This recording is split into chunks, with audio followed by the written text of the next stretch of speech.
మాతృదేవోభవ. నీ కొనగోరు చాలు జననీ మృదుభావమరంద మాధురీ శ్రీకమనీయ వాక్యతులసీదళ సేవిత పద్మనాభశయ్యాకర దుగ్ధసాగర మఖానస శాసక పద్మజా పురాణీకరణీత నవ్యనవనీతము చేకొని మృంగి పొంగగా నీ కొనగోరు చాలు జననీ.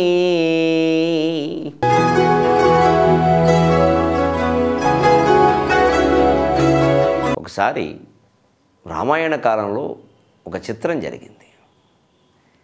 ఎంత పెద్దవాళ్ళైనా అవతార పురుషులైనా ఒక్కోసారి ఒక్కో భ్రమలో పడతారు. వారిని ఒక్కోసారి మరొక పెద్దవాడు ఎవరో దాని నుంచి బయటపడేస్తాడు. మానవ శరీరం ఎత్తాకండి భగవంతుడు కూడా మానవుడిగా మారిపోతాడు. చిత్రం ఈ శరీరంలో ఉంది ఇదంతా.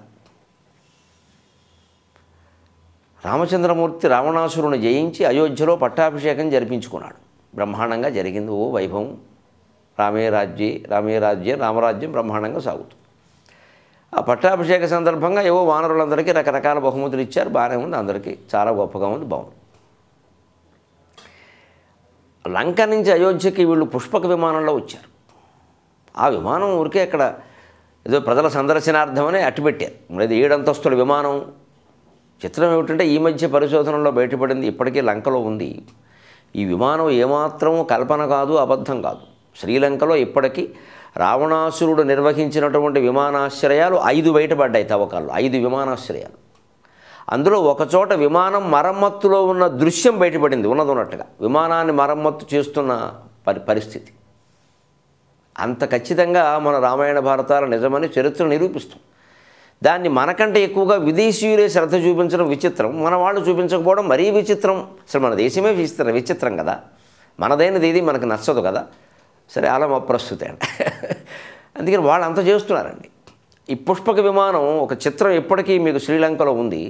అసలు దాని ఆకారం చూస్తే పక్షి కాదు, విమానమే. ఇది పక్షి ఆకారంలో ఉన్న విమానం. అసలు విమానం కూడా పక్షి నుంచే కనిపెట్టారు కదా రైట్ సోదరులు. దానికే ఉంది. అంచేత సరిగ్గా లోహ విహంగం అంటే ఏదో శ్రీశ్రీ ప్రయోగం చేసినట్టుగా ఆ లోహ విహంగం అది. దాంట్లో సరిగ్గా 7 అంతస్తులు ఉండే అవకాశం ఉందని నిరూపణ అయింది. అందులో ఏది అబద్ధం కాదు. అంత పెద్ద పుష్పక విమానంలో వీళ్ళు అయోధ్యకు వచ్చాక నిజానికి ఆ విమానాన్ని తిరిగి పంపేయాలి. మరి పని అయిపోయింది కదా. అది విభీషణుడిది. ఎందుకంటే రాముడు లంకా సామ్రాజ్యాన్ని విభీషణుడికి దానం చేశాడు అంటే అర్థం లంకలో ఉన్న సమస్తం ఇచ్చేసాడని. అంతేగాని మళ్ళీ నీకు పొలం నీకు దానం ఇచ్చాను, పొలంలో ఎప్పుడైనా మళ్ళీ బంగారం బిందెలు బయటపడితే అవి నాకు ఇచ్చేయమంటే కుదరదు ఇంకా. అందుకని మొత్తం పుష్పక విమానం అక్కడ ఉండేవన్నీ ఆయనవే, ఇక రాముడికి సంబంధం లేదు. కానీ ఏదో ఆయన తొందరగా వెళ్ళాలా అంటే విభీషణుడు ఇచ్చాడు పాపం. అది మళ్ళీ తిరిగి ఇమ్మని అడగడానికి విభీషణుడికి మొహమాటం. పైగా రామచంద్రమూర్తి అట్టిపెట్టుకుంటే విభీషణుడికి కూడా మంచిదే, ఆయన ఏమీ ఆశించలేదు. కానీ అట్టిపెట్టుకునే స్వభావం రాముడిది కాదు. కానీ అనుకోకుండా పక్కవాళ్ళు కావచ్చు, కింద వాళ్ళు కావచ్చు, ఎవరైనా కావచ్చు, కాస్త ఏమి ఇంత పెద్ద దాన్ని అలా వదిలేస్తామా? ఇంత జయించిన తర్వాత రాజ్యం ఎలాగో పుచ్చుకోలేము. విమానం మన దగ్గర ఉంటే ఏమైంది? ఎప్పుడైనా పైలిన్, హెలెన్, లెహర్ లాంటి తుఫాన్లు వస్తే రాముల వారు దీని మీద వెళ్ళి తుఫాను ప్రాంతాల్లో విహరించవచ్చు. సైడ్ వ్యూ, రివర్ వ్యూ అనేదో చేయొచ్చు, మిర్రర్ వ్యూ అలాంటి దానికి ఉపయోగిస్తుంది. అన్నీ ఇచ్చేయడం ఏమిటి అని కొంతమంది మాట్లాడేవాళ్ళు అంతఃపురాల్లోనూ ఉంటారు, సోదరుల్లోనూ ఉంటారు. దానికే ఉంది. ఎంత రామరాజ్యం అయితే మాత్రం ఎవరో మొత్తం మీద ఏవో మాట్లాడారు. మొత్తం మీద రామచంద్రమూర్తికి తెలియకుండా అది అలా ఉండిపోయింది. అప్పుడు ఉందన్న విషయం రాముడు దృష్టికి వచ్చిందని పంపిద్దాం అనుకుంటున్నాడు. ఆయన పాపం ఎప్పుడు ఏదో దట్టి పెట్టుకుందామని ఎప్పుడు ఉండదు. కానీ అలా ఉంది. ఈ విషయం చెప్పి వెంటనే దాన్ని లంకకి పంపకపోతే రాముడి యొక్క పరువు పోతుంది. అక్కడ లంకలో వ్యాఖ్యానాలు మొదలు పెడతారు. అక్కడ మీడియా వారు ఉంటే వారు అప్పుడే కొన్ని కథలు వేసేస్తారు. అందుకని రాముడు పరువును కాపాడడం విషయంలో హనుమంతుడు, సుగ్రీవుడు, జాంబవంతుడు మొదలైన వాళ్ళు ముందు ఉంటారు. అందులో పెద్దవాడు జాంబవంతుడు. ఓసారి అలా సభలో కూర్చున్నప్పుడు ఒక్క మాట రామచంద్రమూర్తికి చిన్న చురక, కొద్దిగా సరదాగా ఓ చిన్న చురక తగిలేలాగా కాస్త కాక ఒక మాట అన్నట్టు. చాలా కాలం బట్టి ఉంటున్నావు జాంబవంతా, ఏమిటో శ్రీ మహావిష్ణువు వామనావతారం ఎత్తి తర్వాత త్రివిక్రముడుగా బాన్నప్పుడు నువ్వు ప్రదక్షిణం చేసావుట. అసలు అంతకాలం బట్టి ఉన్నవాడివి, నిన్ను చూడడమే మా అదృష్టం అయ్యా అన్నట్ట రామచంద్రమూర్తి మామూలుగా మాట్లాడుతూ. అంత పెద్ద వయస్సు వాడివి, యుగాలు బట్టి బతుకుతున్నావయ్యా, నిన్ను చూడడమే మా అదృష్టం అని అన్నాడు. అంటే ఏనన్నాడు, అవునండి మీరన్నట్టే నేను చాలా కాలంగా ఉన్నాను, చాలామందిని చూశాను, కానీ ఒక్క విషయం మాత్రం నేను ఇంతవరకు చూడలేదన్నట్టు. ఏమిటిదంటే ఆయన చెబుతున్నాడు చూడండి చమత్కారంగా. ఇంద్రం నేత్రయుగం నచైవ మథితం క్షీరాంబుధిం వేద్యహం. రామచంద్ర ప్రభో, మీరు అడిగారు కాబట్టి చెబుతున్నాను, మరొకలా అనుకోవద్దు ప్రభువులు, దయచేయండి ఒక్క మాట. అదేమిటి పెద్దవాడివి నువ్వు చెప్పవయ్యా అన్నాడు ఆయన. ఆ పెద్ద చిన్న కాదండి, రాజులకు కోపం వస్తే తట్టుకోలేం, అయితే ఒక్క మాట సరదాగా వినండి. ఇంద్రం నేత్రయుగం నచైవ మథితం క్షీరాంబుధిం వేద్యహం సింధుస్వాదుజలం శివం శితగళం కామం చ సద్విగ్రహం. సింధుస్వాదుజలం శివం శితగళం కామం చ సద్విగ్రహం. సింధుస్వాదుజలం శివం శితగళం కామం చ సద్విగ్రహం. శైలాన్ పక్షయుతాన్ తథైవ చ హయాన్. శైలాన్ పక్షయుతాన్ తథైవ చ హయాన్. లక్ష్మీపతిం పింగళం సర్వం వేద్మి సర్వం వేద్మి న వేద్మ్యహం రఘుపతే దత్తాపహారం వినా. సర్వం వేద్మి న వేద్మ్యహం రఘుపతే దత్తాపహారం వినా. ఆ చిట్ట చివరి మాట వినపడే వరకు సభలో అందరూ ఆశ్చర్యంగా విన్నారు. చిట్ట చివరి మాట వినపడేసరికి రామచంద్రమూర్తి సహా అందరూ తలవాల్చేశారు. అలా ఉంటుంది చురకంటే, చమత్కారం అంటే, సాహిత్యంలో హాస్యం అంటే ఇది. ఇంద్రం నేత్రయుగం, ఇంద్రుడికి 1000 కళ్ళు, సహస్రనేత్రుడు అంటారు, సహస్రలోచనుడు. సహస్రలోచన ప్రభృశేషలోకశేఖర ప్రసూనధూళిధోరణి విధూసరంఘ్రిపీఠభూహం భుజంగరాజమాలయా నిబద్ధజాటజూటక శ్రేయైచిరాజాయతం శకోరబంధుశేఖరక అని రావణ బ్రహ్మ శివతాండవ స్తోత్రమే ఉంది. ఇంద్రుడు సహస్రలోచనుడు, కానీ ఇంద్రుడికి 2 కళ్ళు ఉండగా నాకు తెలుసాయి అన్నట్టు. అయ్యి బాబు, ఎప్పటి కథ అది? అహల్య విషయంలో గొడవ పడ్డాక గౌతముడి శాపం వల్ల సహస్ర యోనులుగా మర్మాంగాలుగా మారితే వాడు కాళ్ళ మీద పడి ఏడిస్తే పోన్లే నీ వరకు అలాగే కుత్సితంగా కనపడతాయి, లోకానికి మాత్రం కళ్ళు కింద కనపడతాయి. నా మహర్షి కాస్త రాజ్యాంగ సవరణ చేశాడు 371D లాగా. కానీ ఇంద్రుడు 2 కళ్ళతో ఉండగా నాకు తెలుసు అన్నాడు. అంత పూర్వవాడు అనమాట. అది చూశాను నేను. బాబాయ్, ఇంద్రుడు 2 కళ్ళతో ఉండగా అన్నాడు. అదే కాదయ్యా, నచైవ మథితం క్షీరాంబుధిం వేద్మ్యహం. పాలసముద్రాన్ని మదించని కితం కూడా నేను చూసా. అది ఎక్కడ? అమృతాహరణం కోసం దేవతలు మహావిష్ణువు కూర్మావతారం, నువ్వేదో వామనావతారం ఉంటున్నావు, కూర్మావతారం కూడా తెలుసు నాకు. మదించని కితం పాలసముద్రాన్ని చూశాను నేను. ఏదో ఇంకా కవం పెట్టి చిలకన కితం పెరుక్కోవడం చూసినంత తేలికే చెప్పేస్తున్నాడు విషయాన్ని. మదించని కితం పాలసముద్రాన్ని చూశానయ్యా అన్నాడు.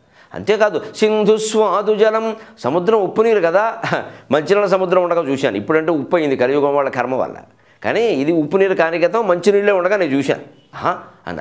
అంతేకాదు, శివం శతగళం, శివుడు విషం తాగాడు కదా, నీలకంఠుడు అయ్యాడు, ఆయనకి తెల్లకంఠం ఉండగా చూశాను అన్నట్టు. ఇవ్వ ఎంత పూర్వం వాడినా. ఈ ఆధార్ కార్డు మీద డేట్ ఆఫ్ బర్త్ ఏమేయాలి దీనికి? అన్నోన్ అని వేయవలసిందే.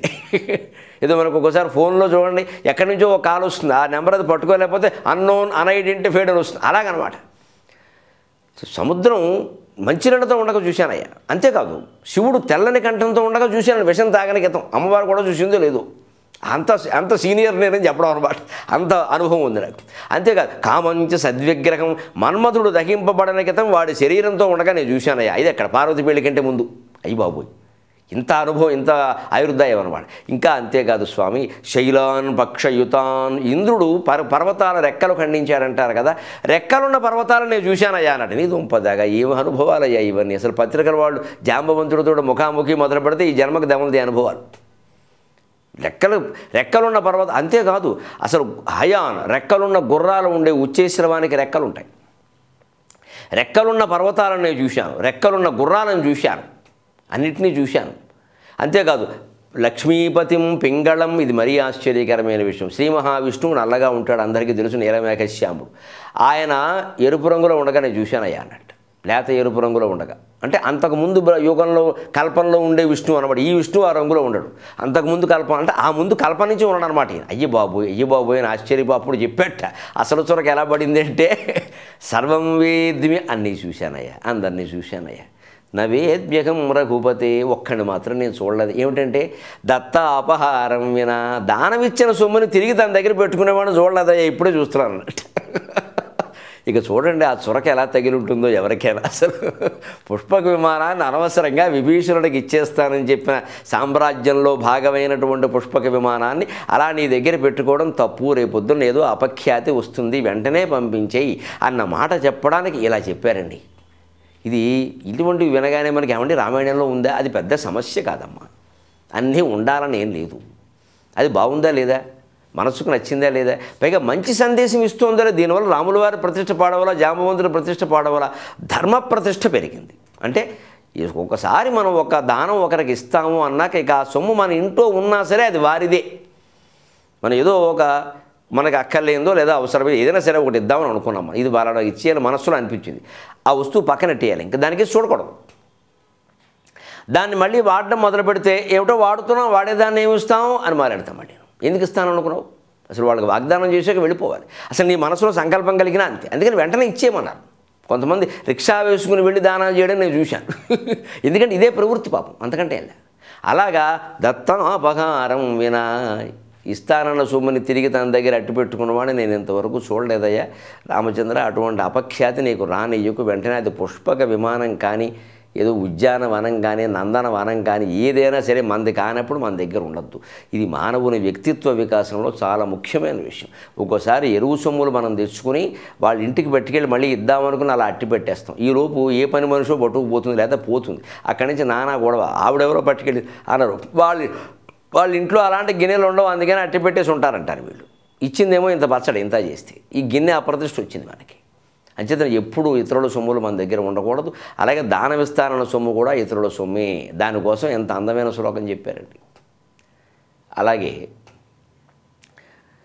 ఈవేళ ఓ చమత్కారమైన శ్లోకం. ఈవేళ అందరూ సెల్ ఫోన్ వాడుతున్నారు బ్రహ్మాండంగా.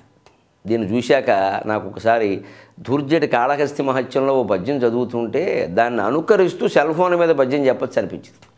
ఆయన ఈ సంసార బంధాలన్నీ ఎలా, సంసారం అనేది ఎలా ఏర్పడిందో, జీవితంలో మనిషి ఎలా ఇరుక్కుపోయాడో చెబుతాడు. అది వేదాంత శాస్త్రంలో చాలా గక్కగా చెబుతారు, భాగవతంలో కూడా చక్కగా చెబుతారు. పట్టుపురుగుట తన చుట్టూ తాను దారం అల్లుకుంటుంది, అల్లుకుంటూ అనుకుంటుందంటే వెర్రిమోహం, బా ఎంత రంగులో ఉంది, ఎంత మెరుస్తోంది నా దారం, ఎంత చక్కగా ఉంది అనుకుని అది ఏం చేస్తుంది, ఇటో దారి అటో దారి అట్టి పెట్టుకుని ఇలా గుండ్రంగా అల్లుకుంటుంది. కానీ ఈ పక్క ఆ పక్క కన్నాలు ఉంటాయి, మరి బయటికి వెళ్ళాలి కదా అవసరమైతే. అలా అనుకునే వెర్రిముఖం అల్లుకునే క్రమంలో ఈ పక్క నుంచి కూడా అల్లేస్తుంది. ఈ అల్లుకోవడం వల్ల ఏమైంది, అది అందులో చిక్కుకుపోయింది. అది భాగవతంలో చెబుతారు. సరిగ్గా మనిషి కూడా జీవితంలో ఎలా చిక్కుకుంటాడు అంటే, నెమ్మదిగా ముందు జీవితాన్ని ఎలా బాల్యం, యవ్వనం, ప్రౌఢత్వం, చదువులు మొదలుపెడతాడు. నెమ్మదిగా పెళ్లి చేసుకుని 2 పిల్లల్ని కానీ మళ్ళీ వాళ్ళని ఓ దారికి తీసుకురాకపోతే ఎలాగని ఇటుపక్క కూడా వేసుకుంటాడు. మొత్తం ఈ దారి తన దారి మూసేసుకుంటాడు. ఇక వాళ్ళ దారికి వచ్చే వరకు వీడు ఆత్మజ్ఞానం గురించి ఆలోచించడు, నేను ఎవరైనా ఆలోచించడు, భగవంతుడి గురించి ఆలోచించడు. ఈ పిల్లల దారికి తీసుకురావడమో సరిపోయింది, వాడు 50 ఏళ్ళకి వచ్చినా దారికి రాడు.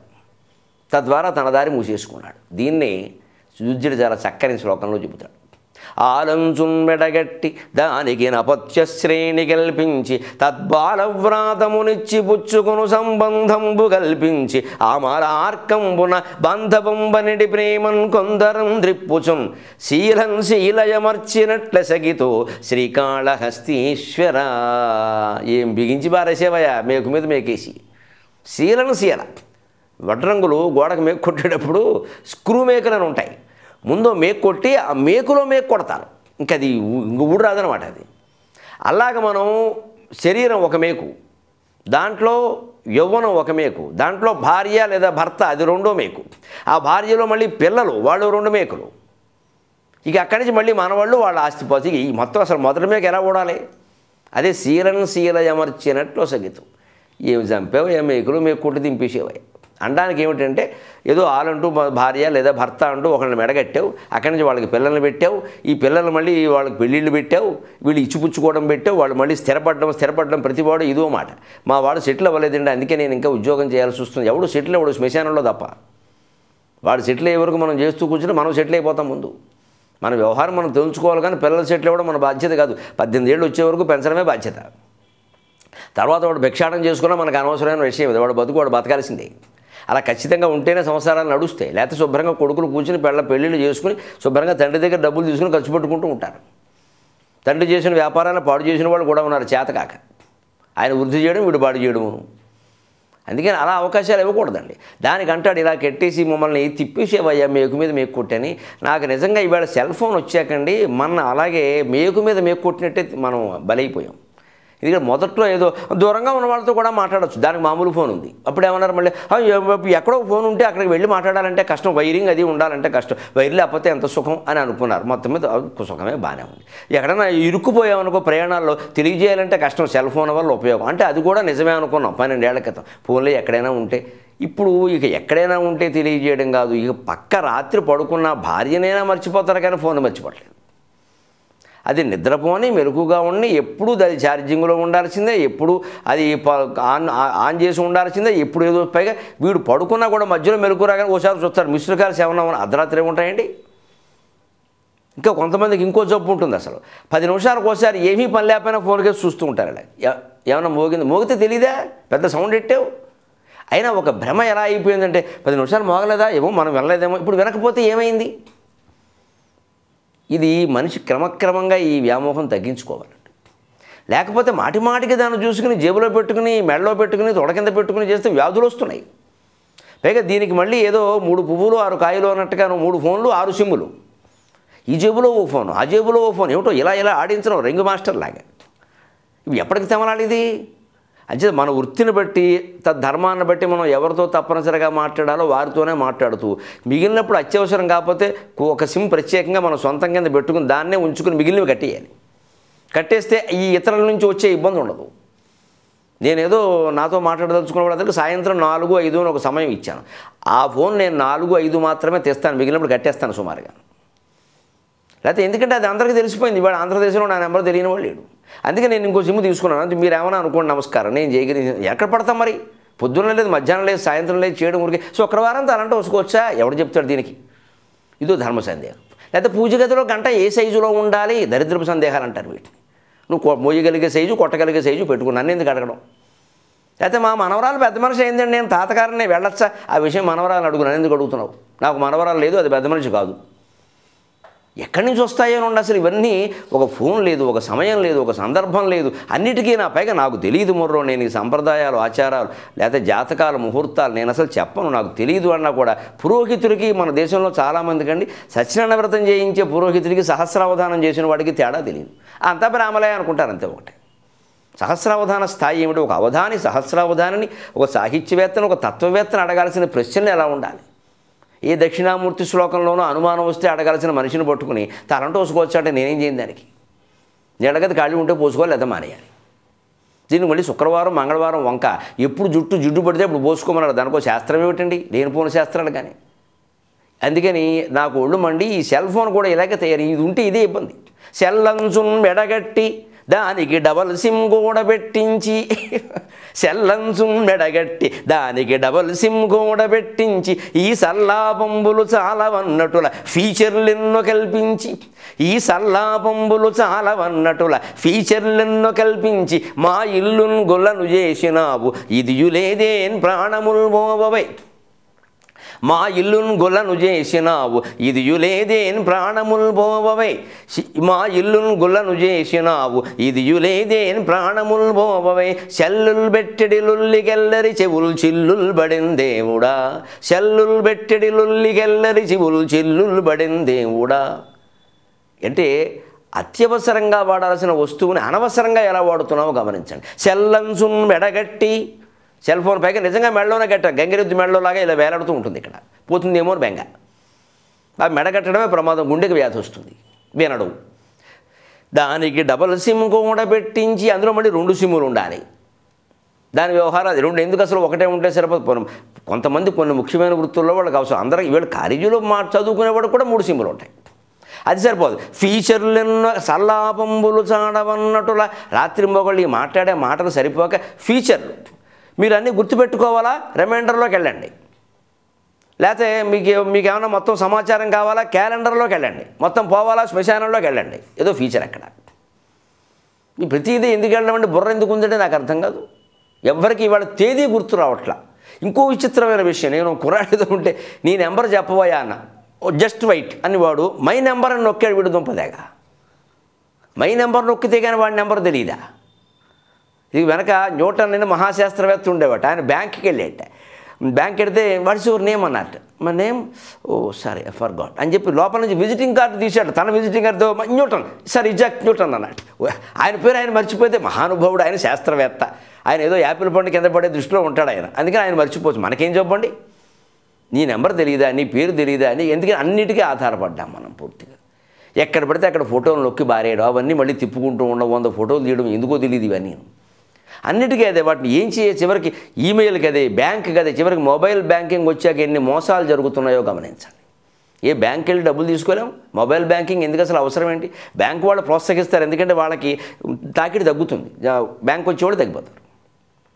ఇలాంటి ధోరణికి మనం వెళ్ళకూడదు. అందుకే ఫీచర్లెన్నో కల్పించి మా ఇల్లును గుల్లను చేసినావు. ఇల్లు గుల్ల అయిపోయిందా ఈ డబ్బులు కట్టుకోలేక.